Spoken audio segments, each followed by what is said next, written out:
listening to the Transform Your Nutrition podcast with your hosts, Rebecca Heald and Jeff Ash. Our purpose is to help individuals and families transform their relationships with food and develop healthy bodies, minds, and attitudes, all without restriction, guilt, or shame. All right, well, good morning. I guess it's a good afternoon for you there, so good to talk to you again. Yeah, and you, Jeff. Hope you're having a good week. 7 days till Christmas. Yes, yeah, definitely.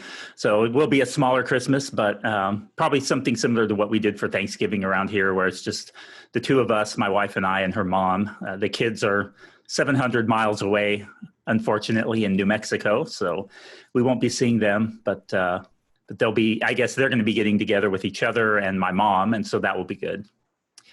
Yeah. So it's isn't it? Yeah. Yep. And I assume that you're going to be doing kind of something similar yourself, smaller. Yeah. I've not seen any family. We are allowed in the UK to spend time with 2 or 3 other households, I think, over Christmas, but we're not taking the risk because there's going to be some backlash on that. So yeah, just us at home, small one, quiet one, but exciting nonetheless, because my boy's still believing in Santa. So yeah. Well, that's good. Yeah. Well, today we decided we were going to talk about clean eating and detoxing. And these are 2 topics that come up so much this time of year. This whole New Year, New Me thing, people using this sort of arbitrary January 1st date is going to be the first day of the rest of my life kind of thing, which, there's nothing wrong with that. It's great when we get some kind of a motivation, something that drives us to make a change in our life. But way too often, the way that people get started is by a combination of these clean eating, detoxing, magic supplements, whatever it is. So we thought that this would be a great topic to talk about today.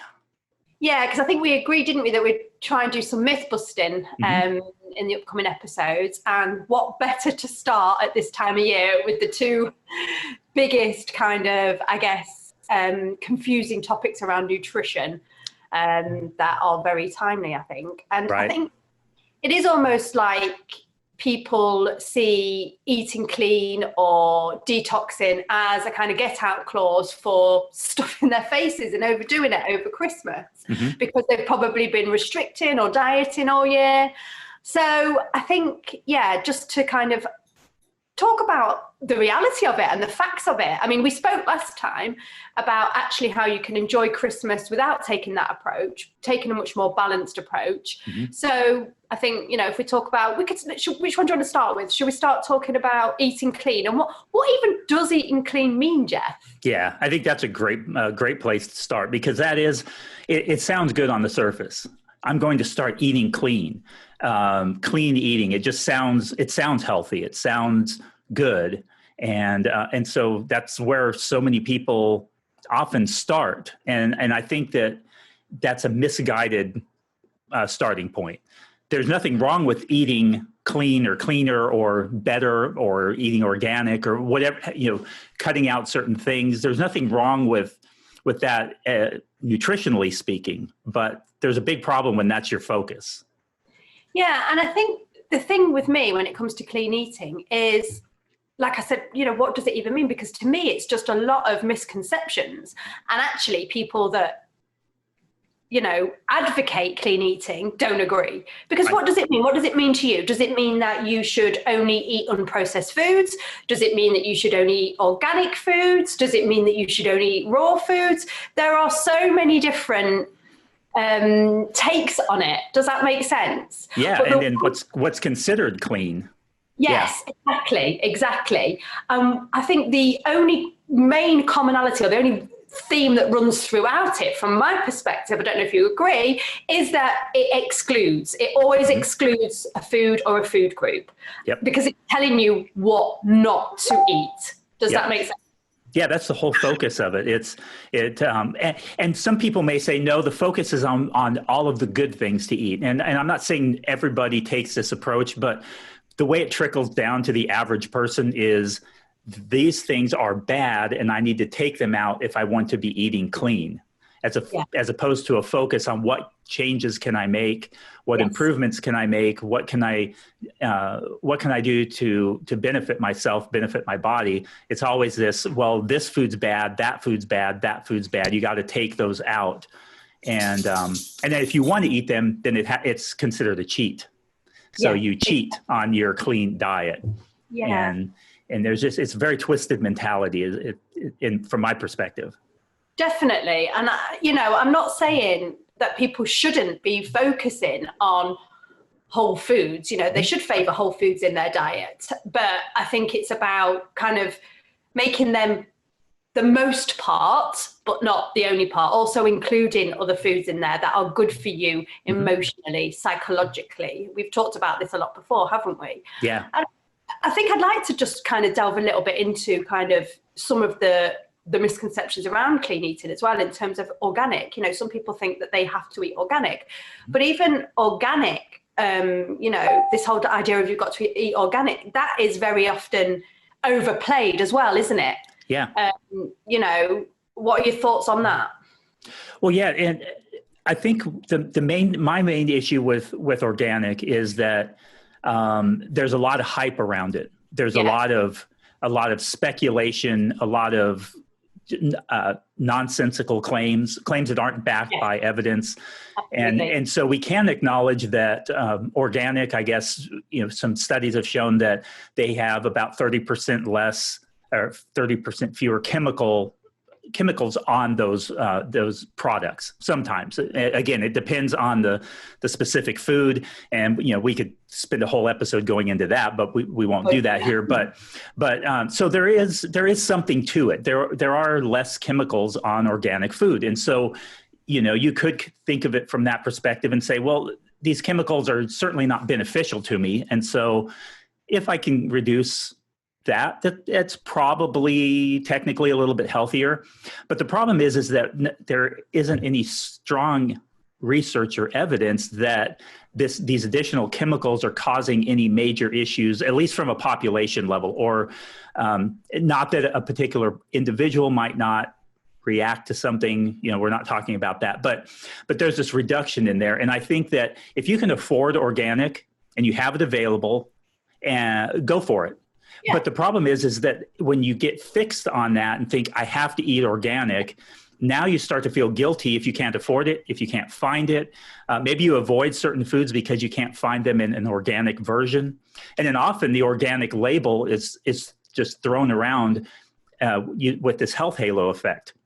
Yeah. So so you have these things that say they're organic and you think, oh, that must be healthy. It's like, well, organic energy drink. I saw this, they have organic, it's like Bang energy drink. That's just basically a bunch of caffeine and some artificial sweetener. And they're like, oh, well, this is natural and organic because it uses stevia and organic. I don't even know what you would refer to as organic in an energy drink, but I think you get the picture. So. Absolutely. Well, it's clever marketing. Let's just say that. And I think I wanted to draw on a point you said there about how they have fewer chemicals, fewer pesticides, because some people think that they have none. Some people are buying organic, misinformed, thinking that they, and like you said, they do. And often as well, they use natural pesticides, which again aren't any better for the environment either. So, you may be choosing to eat organic for ethical reasons, but again, they've been overplayed, I think. And the health benefits of organic per se, there's no evidence there to show that that there is any health benefits as such. But like you said, because obviously eating fresh, whole foods, whether organic or not, is going to improve your health. Right. And I think, and this is the thing that we've got to always bear in mind when we're working with our clients, is that we take the whole person into consideration. So we take their economic situation into consideration as well. And I've had clients that come to me saying, I can't eat healthy because I can't eat organic. And I could cry because, they believe that eating healthy is expensive because they've been told that they've got to eat organic. And you do not. You need to focus on, possibly do need to focus more on whole foods, but you need to be doing it in a way that is affordable and accessible for you. Right. Yeah, because that's another facet of our health is our economic health. And we have to take that into consideration. If we're sacrificing other areas, if we're causing stress in our family economically because we're now doubling or tripling our food budget because now we're buying all organic and we're buying all grass-fed beef and those kinds of things.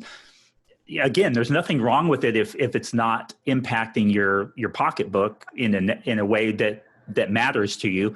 But for some people, if that's where your focus is, you have your focus in the wrong area, especially at the beginning. I've seen a number of people who they decide to make a change, and the first thing they do is they throw out all their food and they go replace it with all organic stuff. And you can think of gluten-free as the same thing. There's all kinds, or all natural, whatever category you want to talk about, they all kind of fall into the same sort of category here, where it's kind of a misguided approach to, at the very least, getting started. Yeah. So what would you say would be the important place to start, if not clean eating? Yeah, well, again, I think it's about sticking to the basics, looking at where you can begin to incorporate more whole and fresh foods. I always talk to clients, like I've spoke to you before, and we've spoken on this podcast before, about what you need to be including more of. Now, I am not saying that you do not need to include more fresh foods, but you do not need to be taking this approach that you have to eat clean.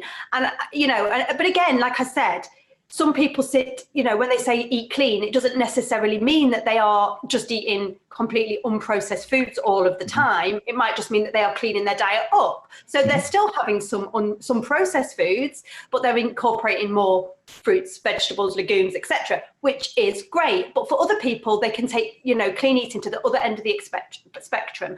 And I think as soon as you start to think that a food is bad, as soon as you start to eliminate a food that you enjoy, eliminating a food because it doesn't make you feel good or you react to it, fair enough. But eliminating a food because you see it as bad or something to avoid, or, as soon as you start to do things like that, that's when you need to be thinking about really the approach that you're taking.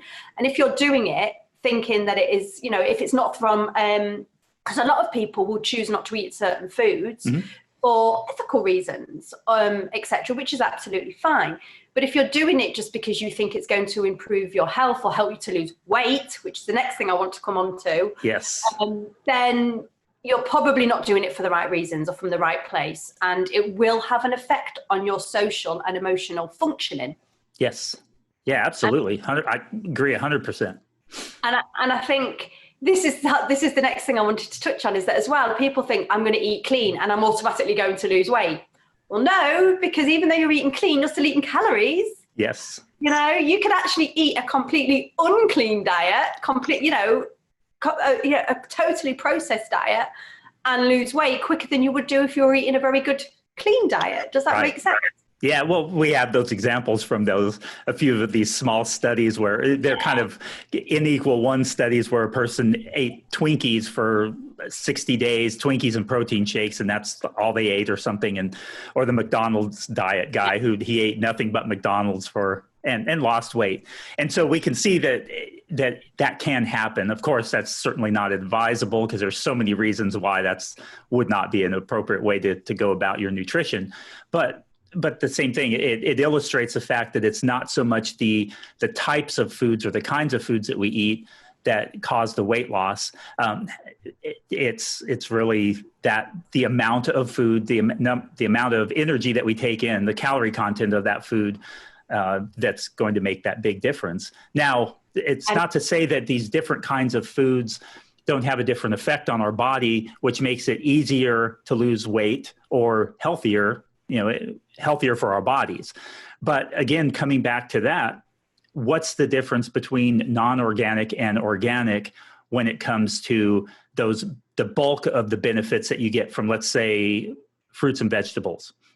And, really nothing. You still get the bulk of the benefit from you get the satiety factor, you get the fiber that's good for your gut, you get all of the vitamins and minerals. Organic does not have any more vitamins and minerals. And in fact, some of these modified different plants, they are actually bred in such a way that they're more nutritious.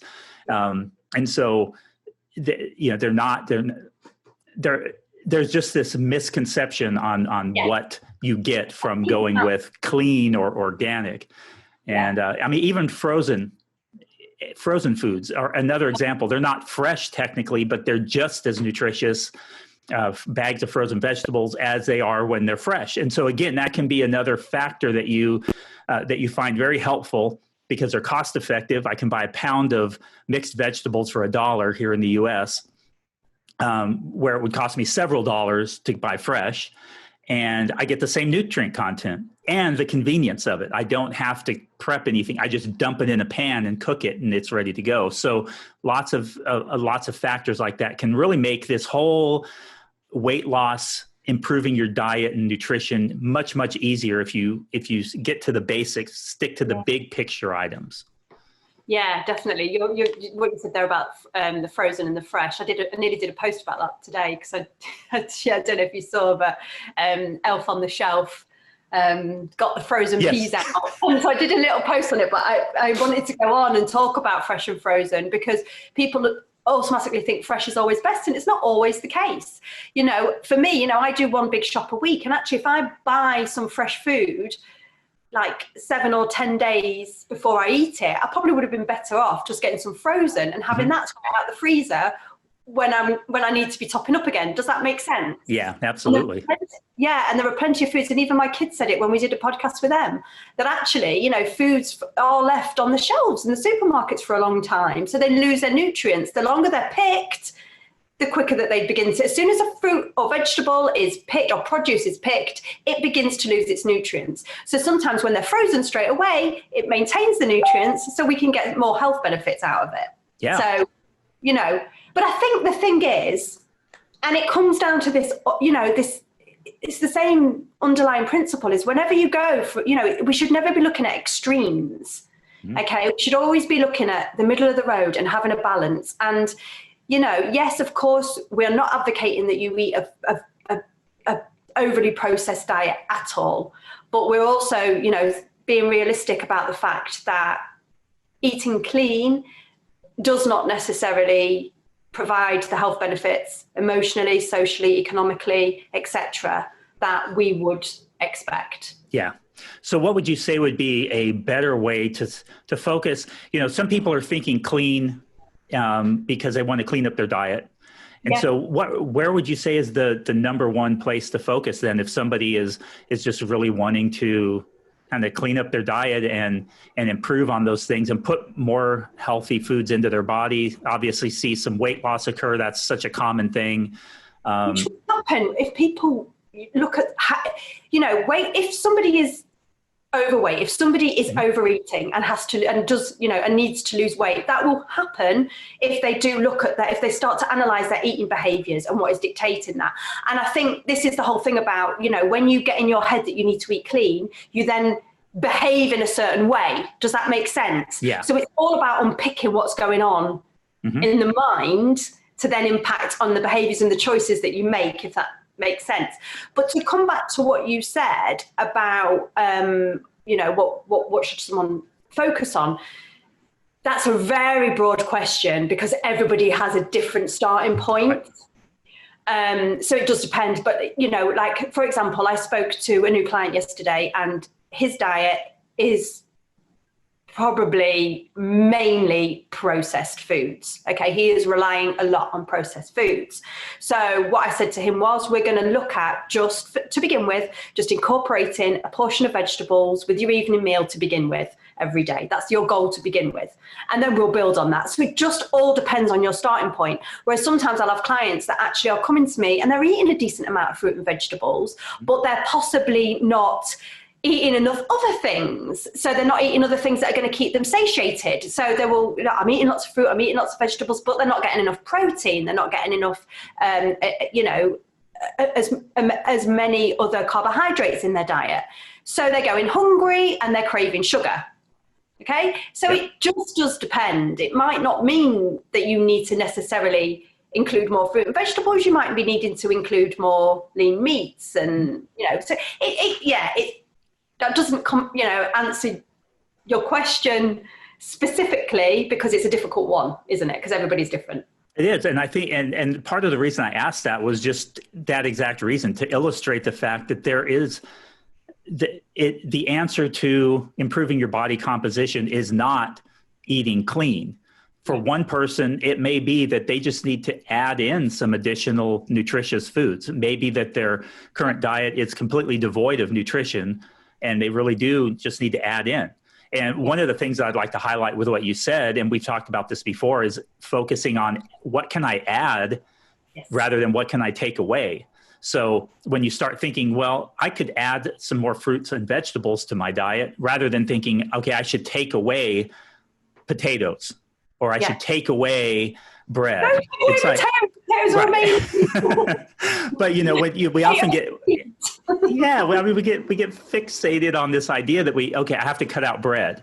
I have to cut out cereal. I have to cut out potatoes. I have to cut out this, rather than saying, well, what can I add? Because often when we start adding things in, let's say that a person does struggle with eating too much bread. That would be me.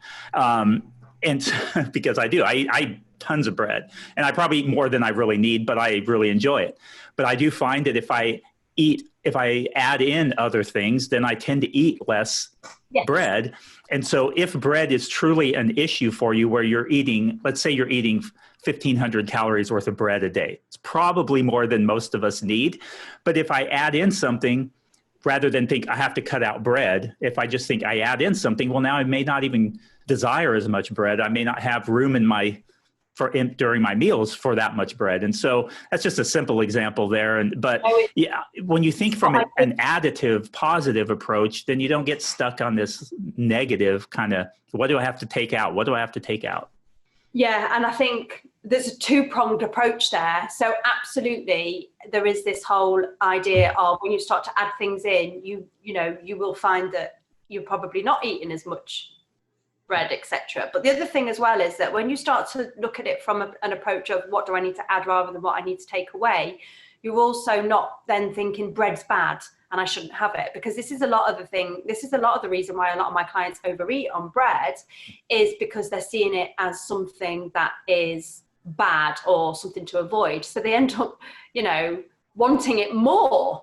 And so choosing it more in rebellion, or because they feel like it's the only time they're going to get to eat it, and then they end up eating more of it because they think I'm going to start restricting it again. So it's about the physical actions that we take in terms of including more variety, but it's also about your mindset and what is going on as well. So for example, I had a client recently, and she said to me that she didn't feel good when she was eating lots of cereal in the morning, but she was doing it because she liked cereal and she'd been restricting it for so long. And then when she was I realized it doesn't make me feel good. And I was like, okay, so that's good. So maybe you don't need to be having it every day. Maybe you need to be mixing it up and putting some fruit in there, so you're having a bit less, so it's about not taking things away. It's about what we can add. Absolutely. Yeah. And this is my issue with clean eating, is it usually means I'm going to tell you can't eat something. Right. Yeah. And that's like we said, sometimes people approach it from that more positive mindset, but more often than not, it's what do I have to cut out? What's bad? And so again, that's just, let's try and avoid that. Let's make this year, 2021, the year that you don't get caught up in the clean eating diet mentality starting January 1, fill up your pantry before January 1 and binge on all this junk stuff, and then clean it all out, throw it in the trash, and replace it with only the clean stuff on January 1st. Don't do that. Exactly. If you want to make changes, I get that. I hear you, but just focus on and do you know what? Before we move on to, I think we should talk about detoxing. It leads on quite nicely to that. But I do just want to talk about one of my clients actually, and because she actually said to me yesterday, she goes, I feel so pleased that I'm not going to be starting the new year thinking, oh, new year, new me, I need to diet. She says she's moving house and it is a new start for her. And she says, and I feel like I can focus because I'm not worrying about my diet and what I need to eliminate in January. I can focus on, I'm still working with this lady on her diet. What we've done is we've worked on all of the mindset stuff. We've worked on all of the stuff that was holding her back mentally and psychologically. She still needs to make some improvements to her diet. So we've talked about things she can start adding in. So in our last session, I was talking to her about legumes and beans and lentils and oily fish that she was lacking in her diet. So once Christmas is over, because right now she just wants to relax and enjoy Christmas, we're going to look at what she can start incorporating, and we're going to take it one meal at a time.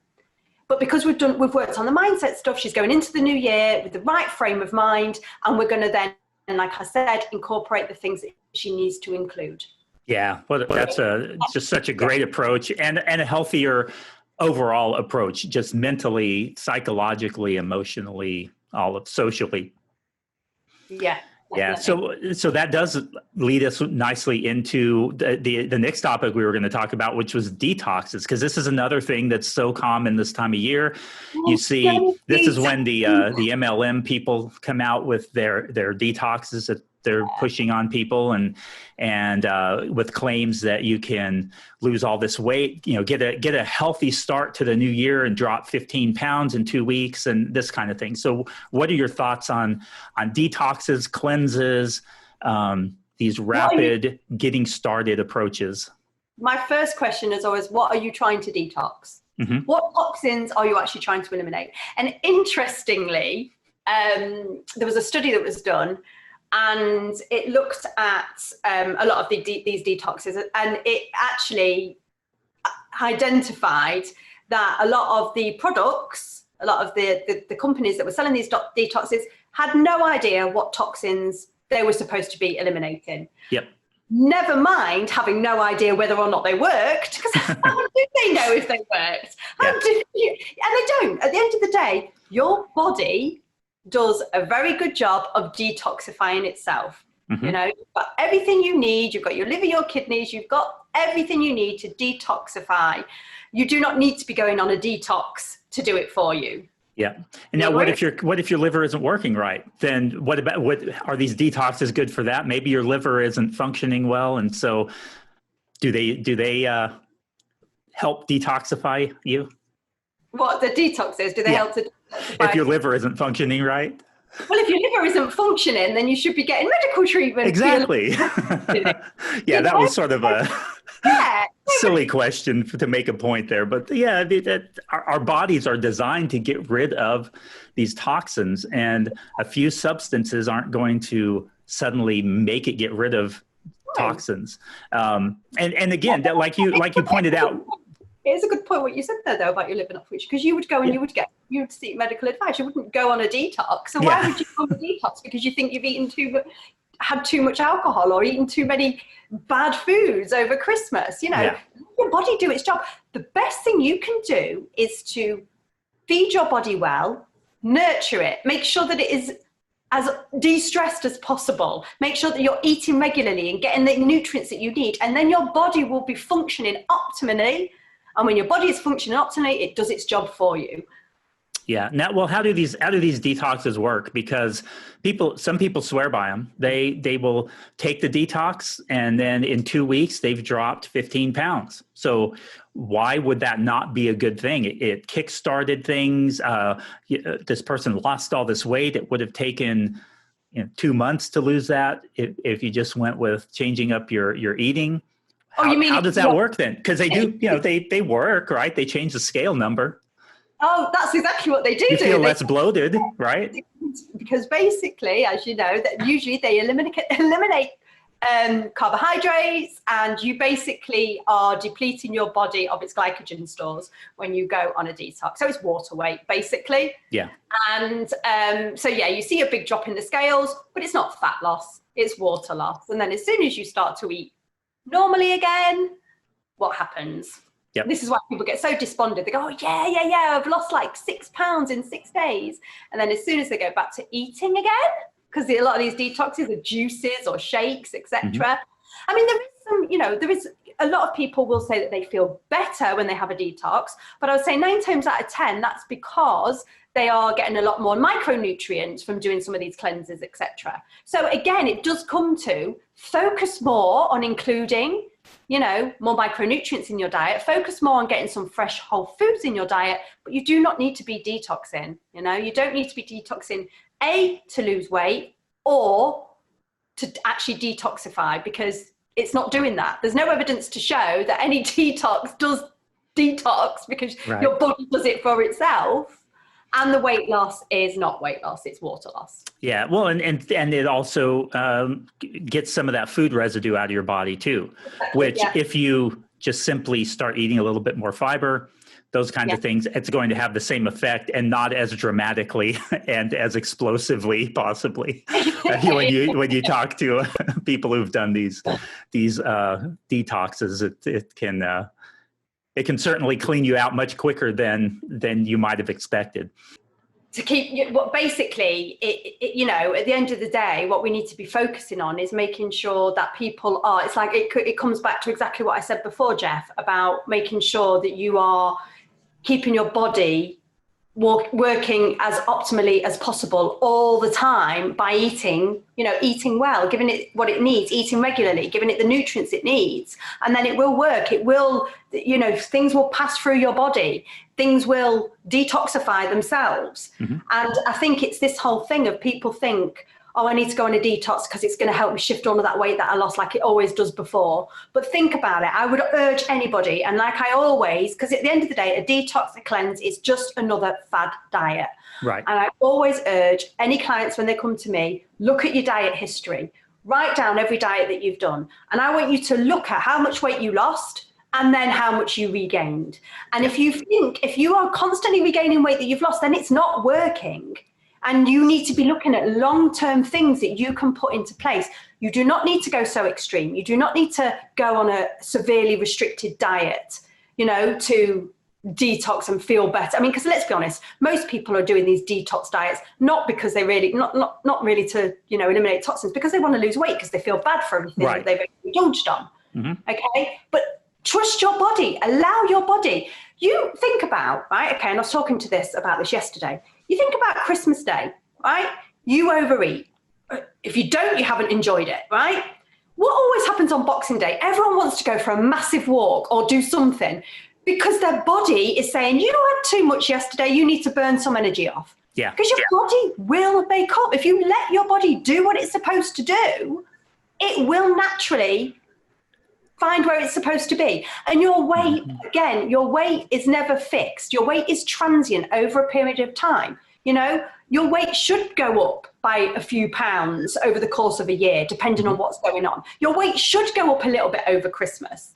But if you're not then going on another diet, if you're not going in the issue is, and we've seen this in some studies, is that a lot of people will gain weight over Christmas and then never end up losing it and then gain it gradually over time. And these are people that are dieting constantly, and then Christmas comes, so they let all of the restrictions down and so they overeat. Then the new year comes and they try and diet again and they can't stick to it. So over time, it's the dieting mindset that ends up leading to gradual weight gain and people being above their natural set point when it comes to their weight. Yeah, absolutely. And it's, when we look at when these detoxes and cleanses are most popular, it's around the holidays. It's around vacations. People will come back from a vacation and they detox or cleanse. After Christmas, they detox or cleanse. And what I often tell people is, they'll talk about how they gained 5 or 6 or 7, 10 pounds over the holiday. And I'll say, you know what? Or coming back from vacation, I'll say, you know what? Don't panic. We don't need to do anything drastic. Go back to what you were doing before. That was that you, those habits, those behaviors that you had gotten into, and watch what will happen. That weight will probably fall off very quickly because it's not typically all body fat that you put on. It's additional food in your system from eating more. It's maybe you weren't as hydrated, and so your body's holding on to more water. And I find, drink some water, get back to your exercise, you start to burn off that extra glycogen, which is that storage form of carbohydrate that stores water with it, which adds that water weight. So all of these things can happen where you don't have to go drastically use some kind of cleanse or detox. And and you'll see that scale number often just drop right back down if you don't panic with it. Exactly If you that. did gain a couple of pounds of body fat over the holiday, no big deal. That'll come off too once you start getting back to the way that you were doing things before. If you don't panic, again, if you start panicking and beating yourself up, start trying to restrict, we know that it has the opposite effect.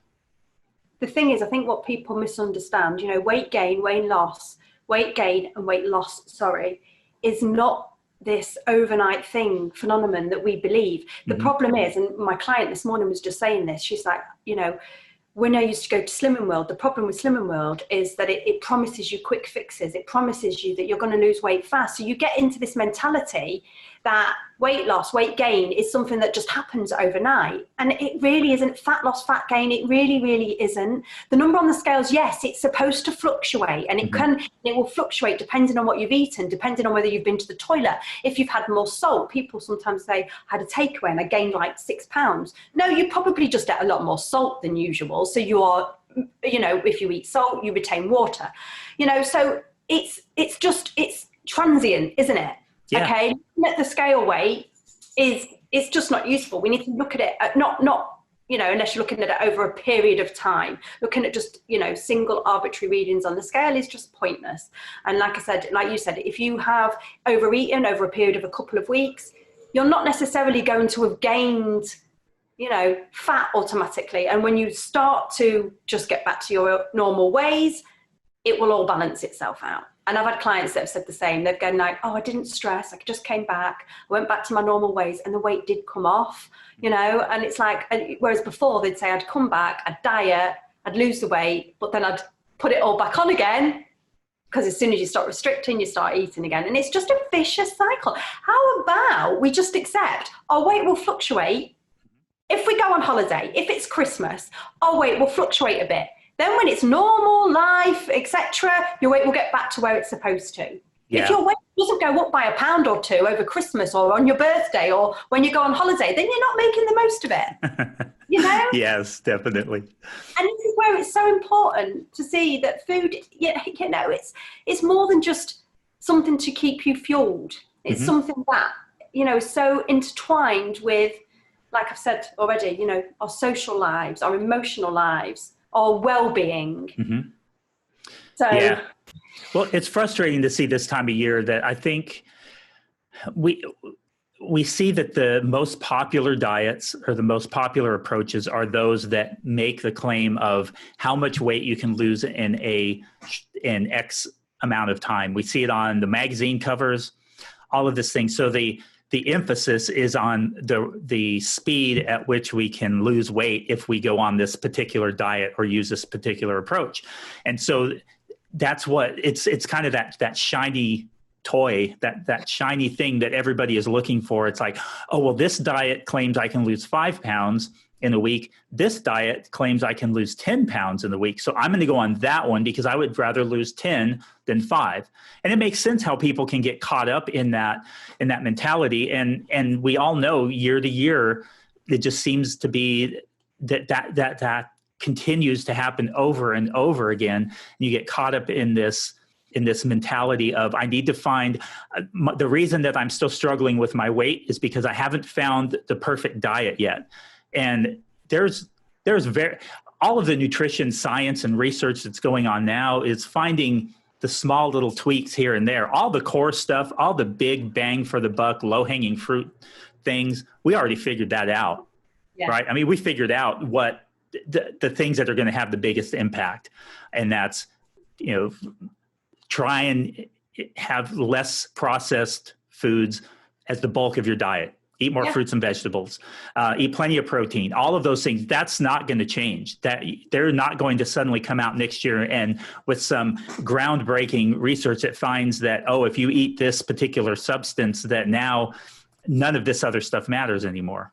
No, because I'll tell you one thing as well is, yes, the principles, stick to principles, don't stick to rules. Stick to guidelines, do not stick to rules is what I always say to clients. And the thing is, as well, is, you know, a few things that you said there is the other thing that's coming out more and more in research as well is that everybody is different and a personalized approach is always best. So everybody, you will respond differently to carbs. than I do, okay? But we don't know enough about personalized nutrition right now to know what the perfect makeup of the diet should. Right. That's about, you've got to work that out for yourself. You know, you've got to look at the guidelines, look at what the evidence does say, and then it's trial and error, okay? And that's where a nutritionist can help.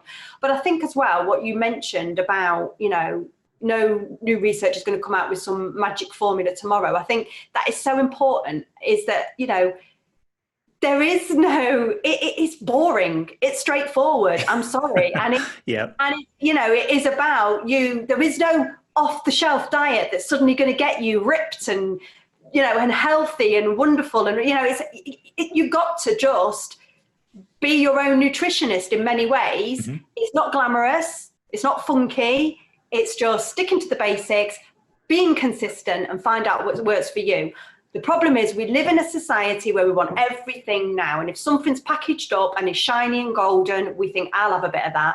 But when will we learn? When will we learn that all it is doing is confusing us, and it's making us lose trust in our own bodies? And the problem is, and this is the problem with diets, is that from the very first diet you go on, it will start to make you lose trust with your own body. So that's when you become more and more susceptible to believe in all of the hype.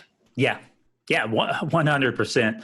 And something else, you know, we talk about kids on here a lot.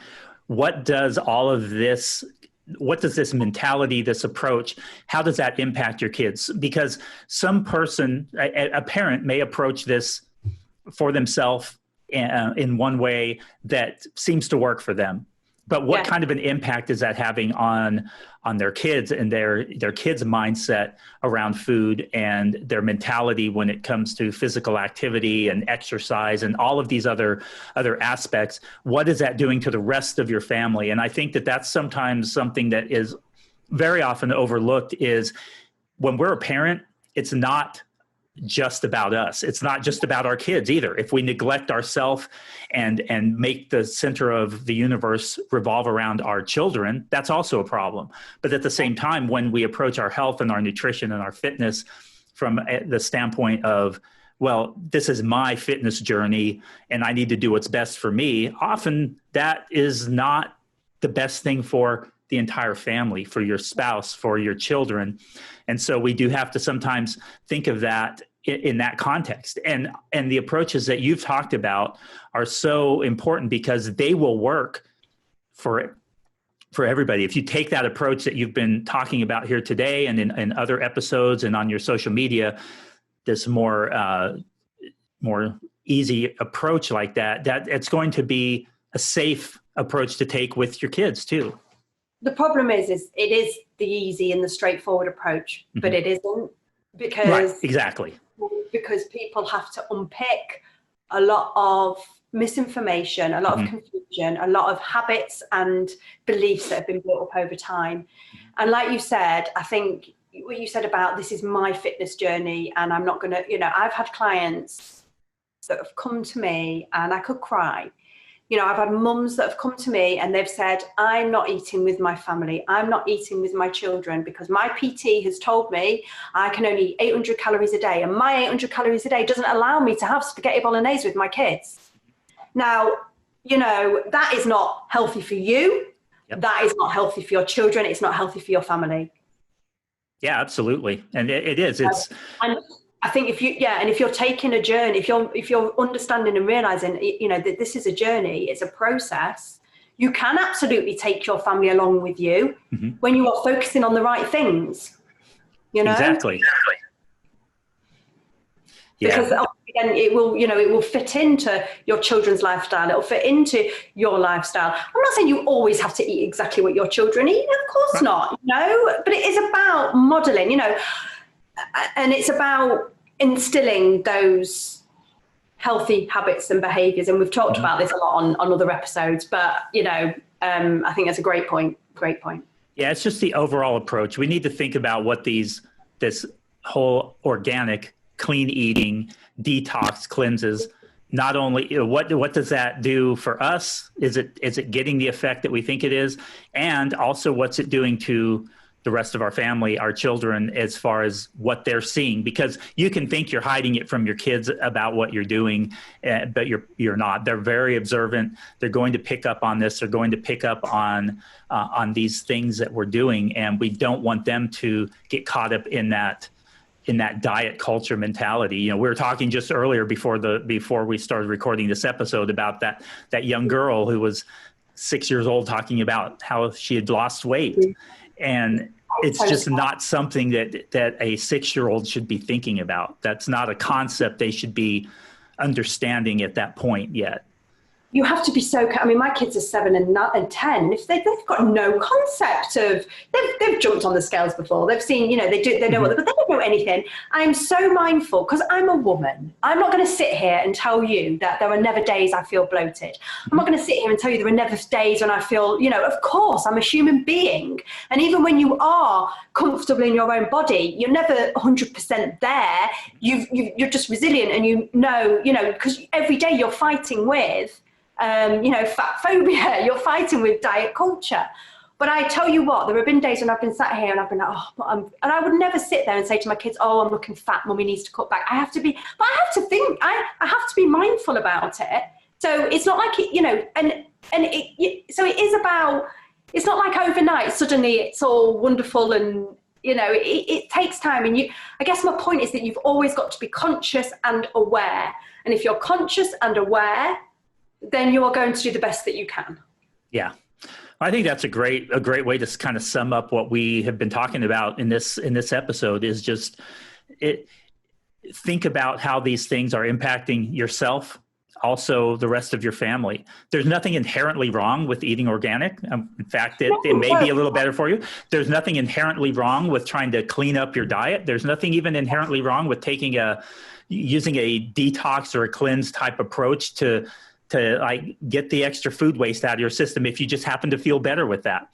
But don't be duped into thinking that this is going to be the magic bullet that gets you going in the right direction, that fixes, that improves the overall health of your body. And more often than not, these detoxes and cleanses, as much as somebody might like to think that they're the exception, it's just another way to reinforce that diet mentality, that restriction mentality, that quick weight loss mentality, that whole focus around everything revolves around the scale number, and it's just not healthy.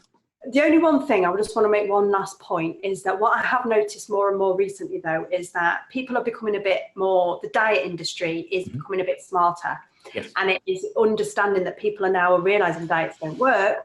So there are a lot of things and a lot of products out there now that are saying, this is going to improve your health. Right. We're going to be healthier. And I'm finding that more and more at the minute. But it's exactly the same thing. They're just trying to remarket the same approach. Because I had someone the other day who was talking to me about some shakes. But they've got all the nutrients I need. They're healthy. They're going to boost my metabolism. They're going to make, you know, no, eating some more fresh fruit and vegetables and not spending a blooming fortune on something that's probably not even bioly available to you. And what we mean by that is there are lots of, you know, products out there that actually say that they're going to give you X, Y, and Z, but actually your bodies cannot metabolize or process them. Yep. So, you know, good point. Focus on the basics, you know. Start getting, you know, even when something's telling you it's going to support your health and your well-being, but it's asking you for a lot of money for a product that contains nutrients that you can get just by going down the fresh fruit or even frozen fruit and veg aisle, for a fraction of the price, you know, and you're going to actually get enjoyment out of eating food rather than just having a shake that's just got no, you know, benefit necessarily. But anyway, I just wanted to just make that point that a lot of people are now going on you know, this is going to be a healthy way of life. But often it's still a wolf in sheep's clothing. Yeah, definitely. Well, I think that's a good place to leave off this discussion for today. I think we had a good talk about some of these things. Again, if you're thinking about a detox or a cleanse as kind of that silver bullet to get started on this new year, maybe rethink that and focus on these basics. And I just want to say as well, for anyone who is listening, is that I'm going to be doing a workshop in January, Mm-hmm. and it's going to talk about the things that you do need to be focusing on, okay, rather than worrying about another detox and another cleanse, etc. I have done a couple of other workshops previously that look at on the mindset side of stuff, but in January I'm going to do a workshop that looks more about what you should be focusing on in order to feel your best. Feel good food for busy people, I think I've called it. So yeah, and definitely anybody who's listening, check out these workshops. These are phenomenal, and I've had the opportunity to sit in on them also, and the content is very good. There's been some great discussions too with the other attendees, so it's not just Rebecca talking to you over Zoom. It's actually her talking and getting some good interaction from everybody, and it's as hands-on as you can get from a Zoom workshop. So they've been excellent. So definitely check those out. thank you. Thanks, Jeff. I appreciate that feedback. All right. Well, we have had another great discussion today, and we look forward to talking to you all again about another topic next week. Yes. Cool. Thanks, Jeff.